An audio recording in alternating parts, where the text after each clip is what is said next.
Hi, welcome everybody. Welcome to our Facebook Live today. I'm really excited about having our guest on today. First of all, I want to wish everyone a happy Juneteenth. It's a very important day for all of us in this country and in our community.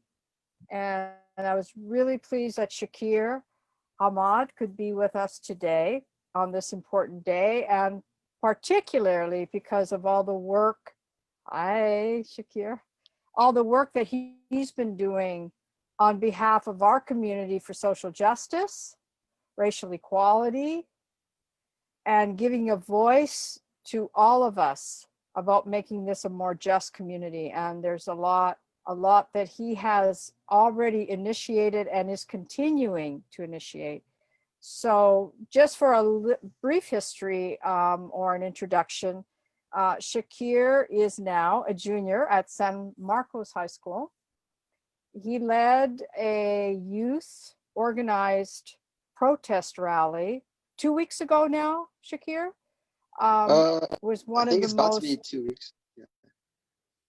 yeah, one of the most successful, largest peaceful protests that we have had, completely organized by youth. And we'll talk about the demands that they put forth, what's happened since then, and also to have him speak about his own commitment to social justice. So welcome, Shakir. Thank you for having me. And absolutely. So I wanted to just get a little history from you. I mean, many people were aware of the protest, many people participated, but I want to hear from you personally what your motivation was. Like what inspired you to take this form of action and how you went about doing it. I'm really curious. Okay, so yeah, basically I went to the protest the previous Sunday before the one that I organized, and I was just really just into it. And then I was like, maybe I can just lead one, but like make it more student led and organized around them and their voices mainly. And from there, Mm-hmm. I think it was about 5 days before my protest that we led. I put just the idea out there just on my Instagram, and then it kind of just went everywhere basically. And I was like, okay, I guess Mm-hmm. do it. So then the following night, I put out the flyer for it with all the details, and then I guess it just really blew up because on Sunday we had about I think 3,000 to 4,000 people Wow, there. you did. Unbelievable. And I mean, obviously you tapped on something that was really crucial in a lot of people's minds. What do you think you reached and you woke up in some of the youth here?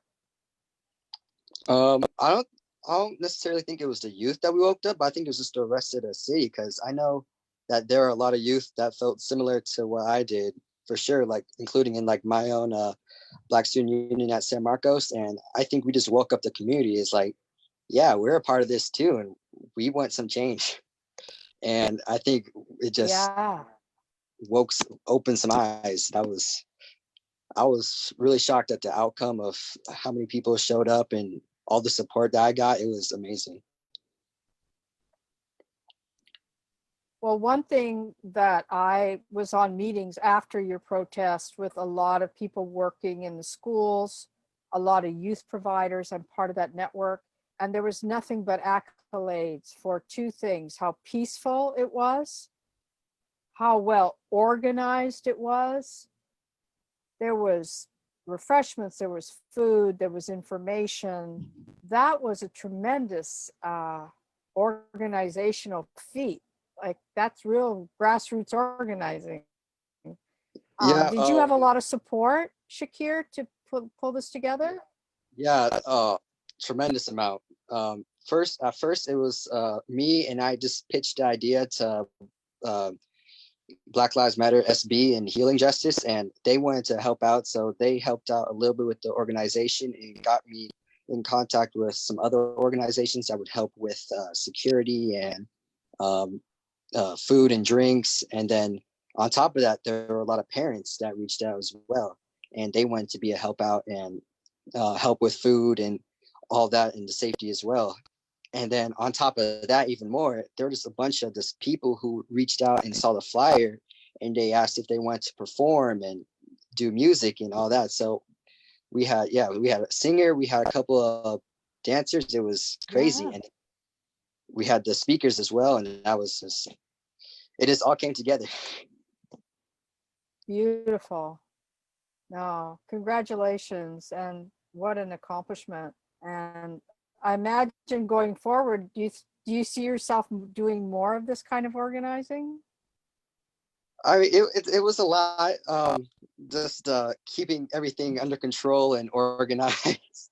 But I think I will sometime Yeah. in the future. Just keep it up. Just maybe not all the time, because it's a lot of work to put in. A lot of work. I've put on events like this for many, many years as a grassroots activist like yourself and putting on events. And it's a huge undertaking. It takes about a week to recover from something like that. So I commend you. And I wanted to get into some of the I would call them demands or that you put forward at that protest. What are they and how is that progressing? How are those demands being received and honored? Would you like me to like just read them one by one? Because I have the list right here. Yeah, yeah, yeah. Okay, and Sure. since the protest, we've updated them just because we've talked to other youth Oh, around, and like okay. there was one that like we had to update slightly just because. Well, I'll just read them right now. So the first one, Read them out and then we'll share them too. oh, okay, yeah, I'll send you a link with the updated ones. Perfect. All right, so first off, we demand ethnic study classes with culturally relevant curricula. We demand the Santa Barbara Unified School District implement equitable hiring practices and recruit culturally competent teachers of color for ethnic studies in all classrooms. We demand the Santa Barbara Unified School District have student resource officers complete bias training classes before being allowed to work on campus, in addition to improve de-escalation training and protocols.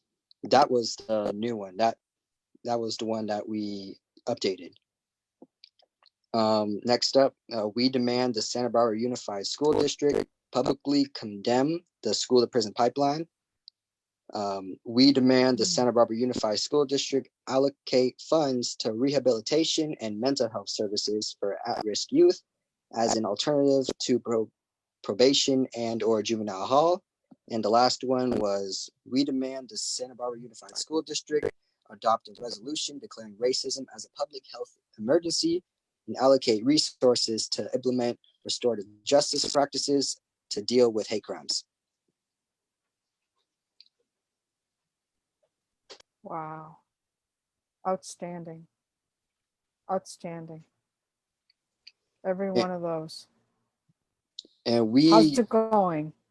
so How's just it going? recently, about 2 days ago, or maybe more than that, we met with the school board, or the district board members, just to Mhm. solidify our demands and just talk to them about it. And they recently just put out a statement saying that they are in support, I believe, and that they're going to discuss them at the next official board meeting, which is Tuesday.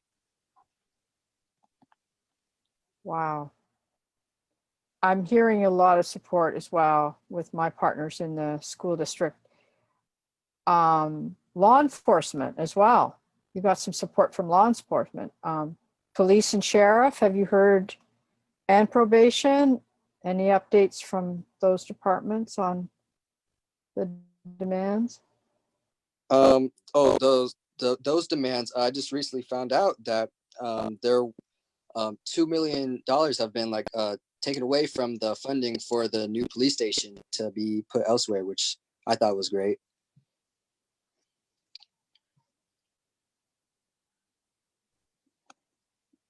Outstanding. And Oh, that'll be your screen is community frozen. services. Oh, how is it now? Is it still frozen? Okay, it's moving more now. Yeah. Yeah, I'm really sorry. Is it moving now, Shakir? Okay. Yeah. So what money being put into the community resources and responses, and that law enforcement has already been trained in responding with mental health because of some of the funding they got, I know, through sheriff and police. But I think that what we're going to see is in response that these demands that you put forward and that the community is also needing is that community resources, not just policing and law enforcement, but that we actually respond with community members who are trained as well to go out and go on some of these calls, and that the officers that go out on calls have more training in racial competence, but also on de-escalation and mental health. So that's happening. So I think that when you talk about the school to prison pipeline, that's really something we have to put so many resources into, and restorative justice is a huge part of that. So do you feel optimistic, Shakir, about the direction that this is going? Or how do you feel personally? For me, I'm always pretty optimistic, like in general. But so I'm hoping that the school district will really support and push all those demands so they actually happen. But it was talking to them, it didn't really seem. It seemed like that they said that they'd help, but they were probably a little iffy on some of them. But I'm just hoping for the best and that they really push for all the demands. How can we, the next question I have is, how can we as a community and as agencies like mine, how can we support you and those demands? Do you have things we can do? One thing is just keep sending the emails to the school district. That's one thing that I really want to happen is just that like the emails keep sending to them, so like they're really pressured to really meet all those demands. So that's like the main thing right there. And then I think just voicing the support as well, because I know some people say that they support, but they don't have the voice to really like say it or just fight for it. So I think that another thing is just really voicing the support for all the demands. Absolutely. And what I'll do, I'll share with my networks is your demands, and then also encourage them. I'll send the emails for the different school board members that they can reach out to. I'm sorry, my internet's probably wonky right now, but that's a very good point, that we need to keep this in front of them so that we will have change. You know, so I agree. I was very curious, just personally, about a little bit about your past and what inspired you toward doing activism or organizing. Do you you attribute that to anything in your own life?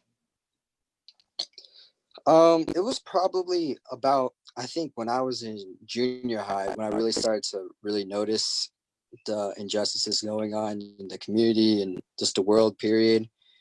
And from there, I think I really just wanted to take that next step into really trying to help the community. So this last year, I didn't really get too far with it, but I started kind of started this organization called the Keep Your Head Up organization, with the help of my academy at San Marcos.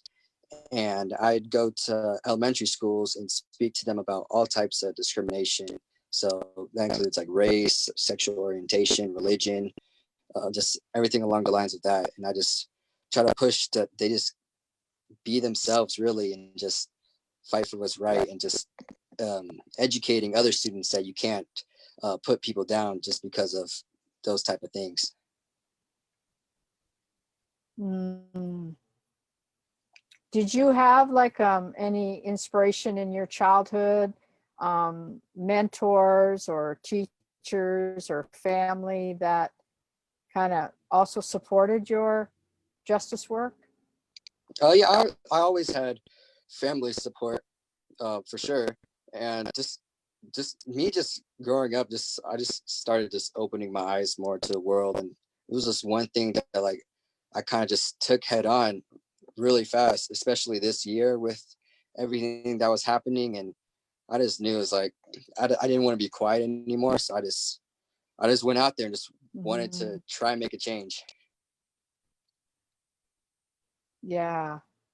Well, I commend you and I appreciate you, and we need you, and we need your energy in the fight. I mean, there is so much going on nationally and internationally since the murder of George Floyd and others before Breonna. I mean, there's just, it goes on and on, but I think we're at a pivotal moment in our world, where we seem to be taking racial equality and racism extremely seriously. It seems like we're waking up and we've had enough. I mean, we want to Yeah. live differently, and we want to address these things. So I feel optimistic with people like yourself who are putting it out there, because we have to keep it alive. Um, and Yeah, and and there's on a lot top, of just work to going be off of done, a that, lot of education. oh yeah, just going off of that, just keeping it alive. We have like just keep protesting, sending those emails, just doing what we can, because I know recently there hasn't been as much news coverage of everything because most of a lot of the protests have been more peaceful, so there's less coverage, because I know a lot of the news is covering just the lootings and all the destruction happening, but there's still peaceful protesting happening, and I think we still need to like have coverage on that and just keep putting that message out there that we're going to keep protesting and keep sending emails and keep talking to the city councils and all that we have, that we're still in this fight. Mm-hmm. Yeah. And how did you feel when you saw everybody take a knee at your protest? Because I believe the chief of police and the mayor and many others kneeled. How did you personally feel when you saw that? um I was glad that we had like the support from the chief and some of the officers who did knee. I think that's just like a good first step, but I know that could just been seen as just like a photo op, but Yeah, we need to more a action to gesture. come of that Yeah. afterwards. So I'm glad that's like a Mm-hmm. first step just Mm-hmm. to put it out there, but we need to keep doing those action steps for more change to happen, because just taking a knee isn't really solving anything right now. But that's a good Yeah, beginning that's right. step. It's a gesture. Yeah. It's a gesture in the right direction. Yeah. And then it's Juneteenth. It's Juneteenth today, and Yeah. that, even that is being celebrated Yeah. at I think this new. is the first time that our Money school being district poured. actually, oh, sorry. No, go Oh, ahead. um, oh, sorry. Yeah, I think this is the first time that our school district actually acknowledged Juneteenth, um, when they put the message out and that they were in support of our demands. So it's about time that they acknowledged it. So I think that's pretty neat. And yeah, it's Absolutely. Juneteenth.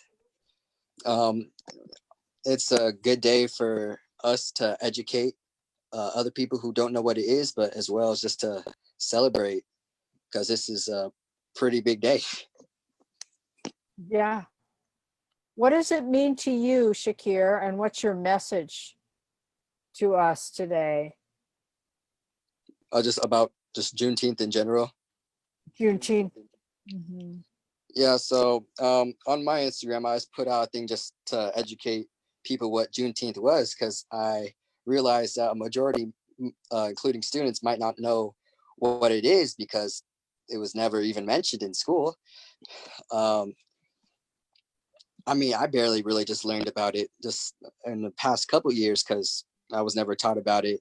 And so basically, Juneteenth is just a celebration of the Emancipation Proclamation actually being enforced in Texas on June 19th, 1865, because it was written 2 years prior, but there weren't enough Union troops to actually enforce it in Texas. So once the news finally got there, and that was basically the end of slavery, even though it didn't really technically end until December 6th of that year, because that's when the 13th Amendment was finally ratified.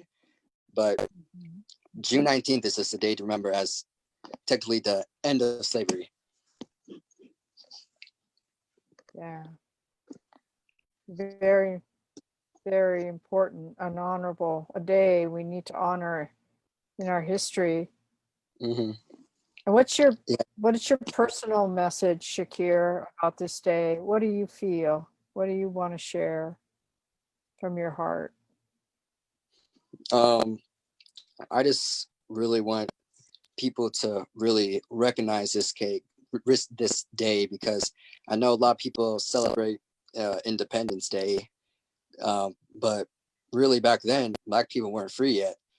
It wasn't really until this day that this is our freedom. This is finally, we have the freedom that we've been waiting for. So this is a good day to celebrate it, and just for everyone to acknowledge it. I just want people to really educate themselves about the day, because like I said before, no one really knew about it in our community, except for like the Black community, really. But I'm glad that we're acknowledging it and getting the word out there. And yeah. Mm-hmm. Absolutely. And one of your demands about the way our education system is set up, where there are huge omissions. We do not have any, well, very little history, Black history, and Yeah. monumental. Mm-hmm. Yeah, I mean, going off of that, in schools, Black history is usually just breezed over, and just they only talk about like the bad of it, just like the slavery part, and then there was no slavery, but they really miss like Juneteenth and just all just the advancements that we made. Really, it's just we kind of just miss out on that in our learning process at school. So that's why we really need these more ethnic studies and just a revised version of our U.S. history and world history, just to really include us and talk about all the things that we've done. mm-hmm, mm-hmm, absolutely, absolutely.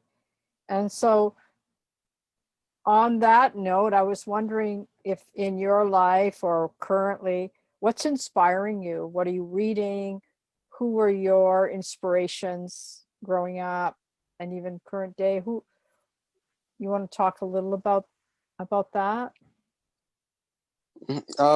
Really, for me, there wasn't really too much outside inspiration. It was kind of just something that I realized, and I've always been like a real outgoing person, trying to do just the extra steps. And once like I realized this, I kind of like just really wanted to do something about it. And yeah, inspiration wise, there wasn't like too much. Like I always had support from family and close friends and like my Black Student Union, but just doing this is kind of something that I knew what was going on in the world was wrong, and I just wanted to try to start with making it right in my community.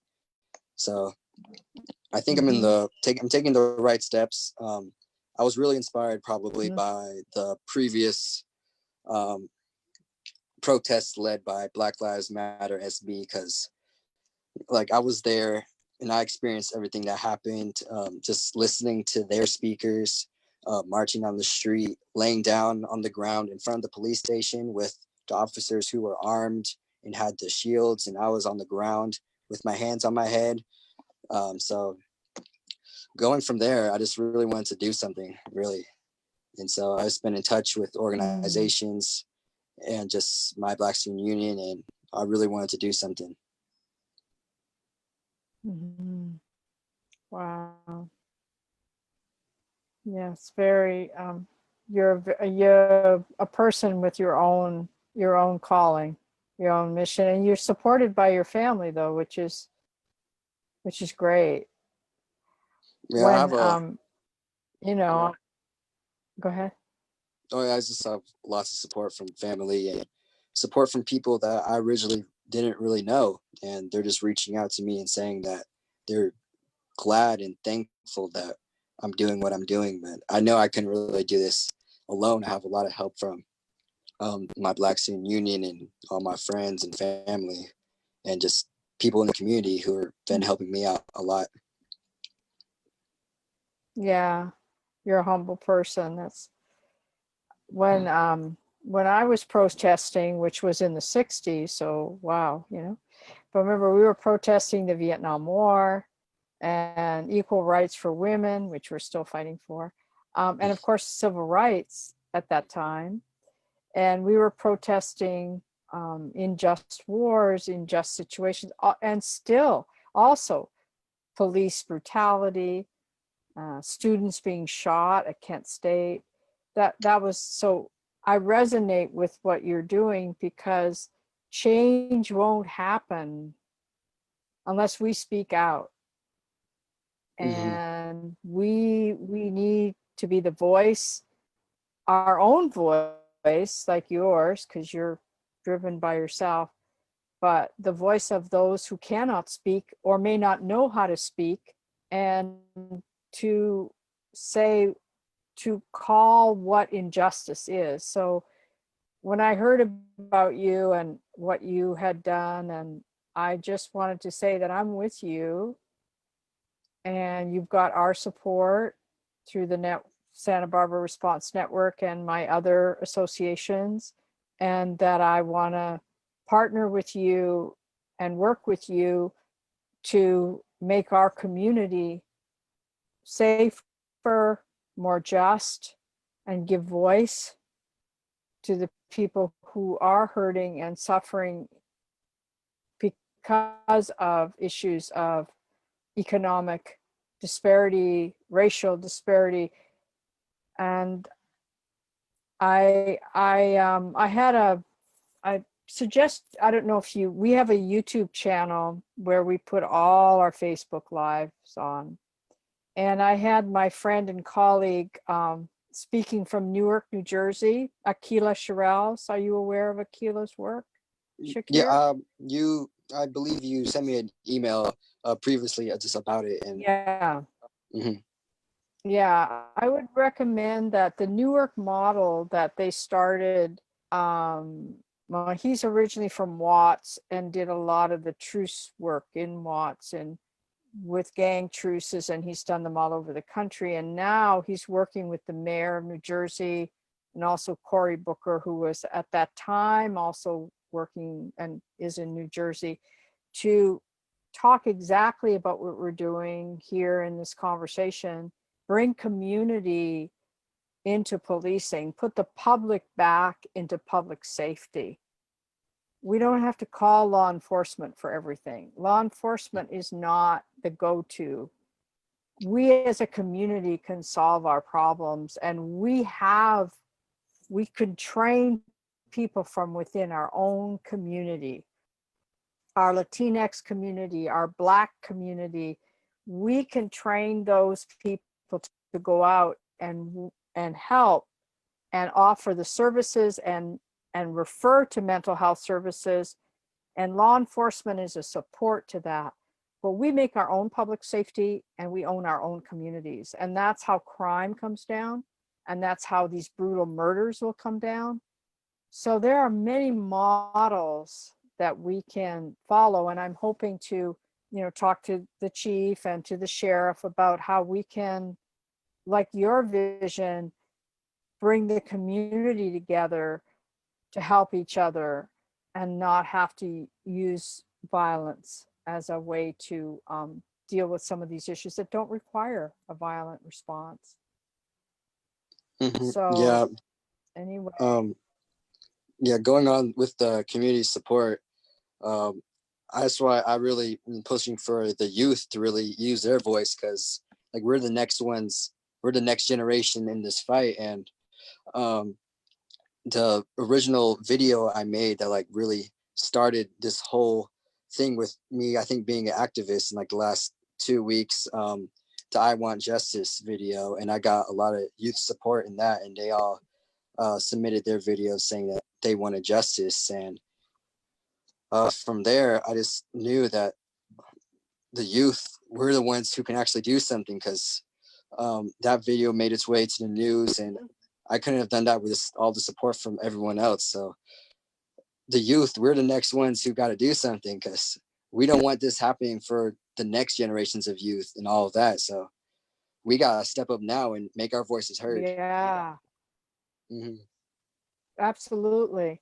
I'll share that. I want justice. That I'll find that and I'll share that. And you're absolutely right. We have to support you. We have to put our energy there so that our world can be transformed, and that's what it's all about. We keep moving forward, we keep bringing more light, you know. Do you have anything you would like to share before we close, Shakir? Anything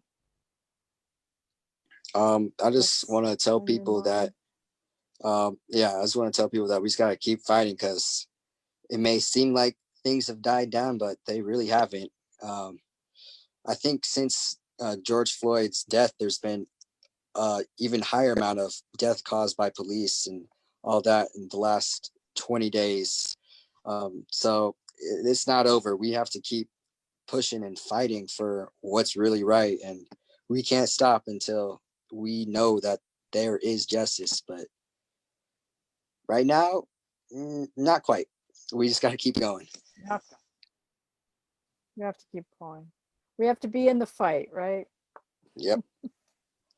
You got it. Thank you, Shakir. Thank you for having me. You have our support. Oh, absolutely. I'm honored, and thank you. And I hope you have a wonderful evening and weekend. And from the Santa Barbara Response Network, all our volunteers and partners, thank you for your work in supporting equality and justice in our community. And we'll support you in the fight to keep it open, aware, and moving forward. Thank you.